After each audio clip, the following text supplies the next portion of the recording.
ACB కేసుని ఎదుర్కొంటున్న దేవాదాయ శాఖ ఉద్యోగిపై ఆమె భర్త మదన్ మోహన్ తీవ్ర ఆరోపణలు చేశారు.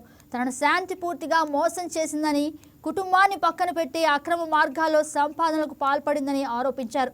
మాజీ ఎంపీ విజయసాయిరెడ్డి సహకారంతో భారీగా అక్రమాస్తులు కూడబెట్టిందని పేర్కొన్నారు. విజయసాయిరెడ్డితో పాటు మరో 6గురు కలిసి కుట్ర పన్ని ఆర్థిక నేరాలకు పాల్పడారని అన్నారు. ఈ వ్యవహారంపై సమగ్ర విచారణ జరిపి నిజాలు బయటపెట్టాలని, ఇందులోని పాత్రధారులను చట్టం ముందు నిలబెట్టాలని మదన్ మోహన్ డిమాండ్ చేశారు.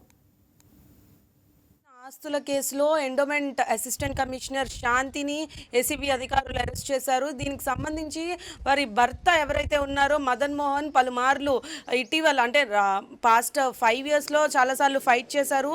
చాలా నిజాలు బయటపెట్టారు. అప్పట్లో వారి వాదన ఎవరు పట్టించుకోలేని పరిస్థితి కనిపిస్తుంది. ఎట్టకేలకైతే వారి ఇంట్లో శోధన చేస్తే చాలా వరకు అక్రమంగా సంపాదించిన డబ్బు కానీ నగలు కానీ స్వాధీనం చేసుకున్నారు. దాని మీద మాట్లాడడానికి మనతో పాటు ఆవిడ భర్త మదన్ మోహన్ ఉన్నారు. సార్ చెప్పండి, అరెస్ట్ చేశారు, అసలు ఇది మీకు ఎప్పటి నుండి తెలుసు, అసలు ఎలా స్టార్ట్ అయింది?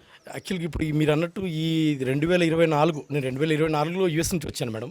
సో ఆ వచ్చినప్పటి నుంచి కూడా గత 2 ఏళ్ళుగా ఇది అవిశ్రాంత పోరాటం చేస్తూ ఉన్నాను నేను న్యాయం కోసం. నిజానికి ఆ అమ్మాయి చాలా తప్పులు చేసింది. తప్పులు చేసి నన్ను ఈ ఆటలో ఇరికిచ్చింది ఒక విధంగా. సో ఇందులో నేను మొదటి నుంచి కూడా చెప్పుకుంటూ వస్తున్నట్టు, ఇందులో ఈమె వెనుక ఉన్న పెద్ద మనిషి విజయసాయిరెడ్డి వైఎస్ఆర్సీపీ గవర్నమెంట్ ఉన్నప్పుడు, తర్వాత తన మద్దతుదారుడు పోతిరెడ్డి సుభాష్, అతను ఎక్స్జీపీ రెవెన్యూ, సో ఆ వైఎస్ఆర్సీపీ మనిషి. ఆ తర్వాత అంటే వీళ్ళందరూ వైఎస్ఆర్సీపీలో విశాఖపట్నంలో ఈయన ఉత్తరాంధ్ర జిల్లాల ఇన్ఛార్జిగా ఉన్నప్పుడు అక్కడ ఉన్న, నేను మొదట కూడా చెప్పాను 2 నెలల కింద కూడా, ఈ 1500 కోట్ల భూములు విశాఖపట్నంలో వీళ్ళంతా తిన్నారు అని. ఈ పోతిరెడ్డి సుభాష్ను, విజయసాయిరెడ్డిను, శాంతి కాలింగిను, ఈ ఎండోమెంట్ అధికారిగా ఉన్నప్పుడు. సో నేను ఇప్పుడు కూడా డిమాండ్ చేస్తుంది ఏంటంటే, ఇప్పుడు పోతిరెడ్డి సుభాష్ అనే వ్యక్తి అబ్స్కాండింగ్లో ఉన్నాడు. ఇప్పుడు ఏసీబీ వాళ్ళు నా చుట్టం కాదు, ఎవరు చుట్టం కాదు, ఏసీపీకి ఎవరు చుట్టం కాదు. నేను ఏదైనా చెప్పినంత మాత్రాన మదన్ మోహన్ చెప్పాడు కదా అని పోయి జైలు వేసేంత అమాయకులు కాదు. సో వాళ్ళు కూడా 2 ఏళ్ల నుంచి డిపార్ట్మెంటల్ ఎంక్వైరీని బేస్ చేసుకొని, డిపార్ట్మెంట్లో ఇచ్చిన ఎంక్వైరీ బేస్ చేసుకొని, వాళ్ళు స్వతహాగా రెగ్యులర్ ఎంక్వైరీ కంప్లీట్ చేసి, ఈమె తప్పు చేసిందని ఎఫ్ఐఆర్ చేసి మొన్న April 7th 2 days కింద డైరెక్ట్గా ఆమె ఒకటేసారి 4-5 ఇళ్ళ మీదకి వెళ్ళి అటాక్ చేసి, అది రైడ్స్ చేసి ఆమె ఎన్నో ఆస్తులు పత్రాలు పట్టుకొని జైలు వేశారు నిన్న 2 days కింద. సో దీన్ని బట్టి తెలిసింది ఏంటంటే, నిజం ఏ రోజుకైనా నిలకడ మీద తెలుస్తుంది. సో నేను వైకే ఛానల్ ద్వారా కానీ మీడియా ద్వారా ప్రజలను అడిగేది చెప్పేది ఏంటంటే, తప్పు చేసిన వాళ్ళకి ఏదైనా దొరుకుతారు. ఇప్పటికీ నేను అడిగేది గవర్నమెంట్నైనా, ఆనరబుల్ సీఎం చంద్రబాబు నాయుడు గారినైనా సరే అడిగేది ఏంటంటే, దీని మీద ఒక సిట్ వేయండి, ఒక స్పెషల్ ఇన్వెస్టిగేషన్ టీం వేయండి, లేకపోతే ఒక సిఐడి ఎంక్వైరీ చేయండి. ఇందులో కొన్ని వేల కోట్ల భూములు తీసుకున్నారు విశాఖపట్నంలో, ఎస్పెషల్లీ విజయసాయిరెడ్డి గారి ఆధ్వర్యంలో. సో దాన్ని ఇప్పటికీ నేను డిమాండ్ చేస్తున్నాను. ఇది ఇప్పుడు శాంతి గారిని ఈజీగా వదలొద్దు. మీరు శాంతి గారిని ఏదో జైలు వేసేసి వెంటనే ఒక నెలకు బెయిల్ తెచ్చేసుకోవడము అది కాదు. ఈమె మీద ఒక ఇన్వెస్టిగేషన్ చేసి అసలు విజయసాయిరెడ్డికి ఈమెకు సంబంధం ఏంటి, ఆ పోతిరెడ్డి సుభాష్ ఎందుకు అబ్స్కాండింగ్లో ఉన్నాడు. నేను విన్నది ఏంటంటే, కొన్ని భూములు 22A కింద ఉన్న కొన్ని భూముల్ని, అంటే ఈ అసైన్డ్ గవర్నమెంట్ ల్యాండ్స్ ఉంటాయి కదా, దేవాదాయ శాఖకు సంబంధించినవి, ప్రేమ సమాజము, లేకపోతే ఈ భూములు ఈ శాంతి గారు చూపిస్తే, ఆ పోతిరెడ్డి సుభాష్ అనే అతను గవర్నమెంట్ లీడర్ ఫర్ రెవెన్యూ, భూములకు ఆయన గవర్నమెంట్ లీడర్, ఆయన పోతిరెడ్డి సుభాష్ అనే వ్యక్తి, తన హైదరాబాద్లో ఉంటాడు. సో వీళ్ళందరూ డెలిబరేట్గానే ఆ పోతిరెడ్డి సుభాషే మీడియా ముఖంగా చెప్పాడు, గీతం భూములు నేనే విజయసాయిరెడ్డి గారు చెప్తే కొట్టించాను అని. అంటే మీకు తెలుసు కదా, జీపీ అంటే గవర్నమెంట్ లీడర్, అది ఒక కాన్స్టిట్యూషనల్ పొజిషన్ అది.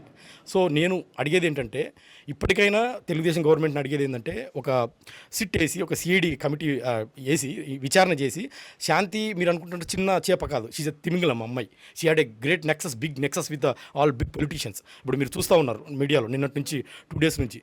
ఇప్పుడు ఆమె వెనకాల విజయసాయిరెడ్డి ఉన్నాడు, ఆమె వెనకాల పోతిరెడ్డి సుభాష్ ఉన్నాడు, తర్వాత ఆయన వెనకాల ఎంత పెద్ద మనుషులు ఉన్నారో తెలియదు. అందుకే ఈమెను గట్టిగా ఇన్వెస్టిగేట్ చేయండి. ఇప్పుడు ఈమెను రిమాండ్లోకి తీసుకున్న రిమాండ్ని బట్టి గట్టిగా ఇన్డెప్త్గా ఇన్వెస్టిగేట్ చేసి, అసలు ఈమె ఎందుకు సంతకాలు పెట్టింది, ఈమెను ఎవరు ఫోర్స్ చేశారు, అవన్నీ చేస్తే చాలా విషయాలు బయటకు వస్తాయనేది మీరు మాట్లాడిన దాన్ని బట్టి. గత 5 సంవత్సరాల నుండి చూసుకుంటే, మీరు యూఎస్లో ఉంటా అంటున్నారు. యాక్చువల్లీ ఈ గందరగోళం అంతా స్టార్ట్ అయింది ప్రేమ సమాజ్ భూముల దగ్గర నుండే అని మీరు అంటారా? Exactly madam. అంటే ఇప్పుడు ఇది యాక్చువల్గా నేను 2022లో అమెరికా వెళ్ళాను, 2022-23 అమెరికాలో ఉన్నాను. మధ్యలో 2 సార్లు వచ్చాను. ఆ అమ్మాయి నన్ను మబ్బితో పెట్టి మాయ చేసి రప్పించింది మధ్యలో. ఈ డబ్బులు మోయడానికి తన కడుపులో ఉన్న బిడ్డ నా అకౌంట్లో ఈయనకి ఏదో చేశారు. Assistant commissioner, endowment assistant commissioner నుంచి ఇప్పుడు జైలు గోడల వరకు అయితే వెళ్ళారు. నమ్మలేని నిజాలు కూడా వారి భర్త చెప్పడం జరిగింది.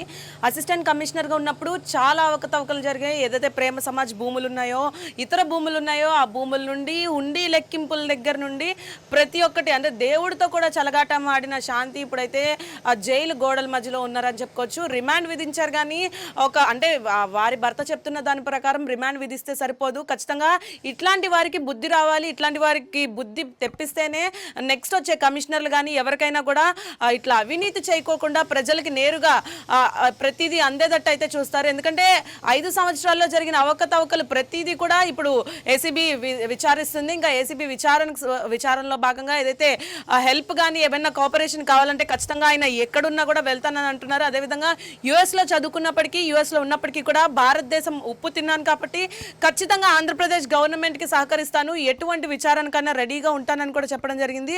ఇంకా ఇది ఒక కమిషనర్ అంటే ఎండోమెంట్ కమిషనర్కి సంబంధించి అవకతవకలు ఒక ఎత్తు అయితే, ఇంకా బంగారం, వెండి, ఇంకా చాలా అక్రమ బంగారం కానీ హవాలా డబ్బు కూడా ఆవిడ ఇంట్లో శోధన చేసినప్పుడు దొరికింది. అదేవిధంగా ఇంకా పర్సనల్ ఇష్యూస్ కూడా ఆయన మాట్లాడాలి అని చెప్పేసి కూడా ఆయన ఫ్యామిలీ ఇష్యూస్ ఒక ఎత్తు అయితే, పర్సనల్ ఇష్యూస్కి సంబంధించి కూడా చాలా వరకు 3 సంవత్సరాల నుండి ఆయన గుండె లోతుల్లోనే బాధ దాగిపోయింది. ఇప్పుడు ఏసీబీ అధికారులు బయటకు తీశారు. మరి 5 సంవత్సరాల్లో ఇంకా చాలా జరిగినాయి. ఒక 2-3 పేర్లు మాత్రమే బయటకు వస్తున్నాయి. ఇంకా దీనిలో భాగంగా 5 పైనే పేర్లు ఉన్నారు.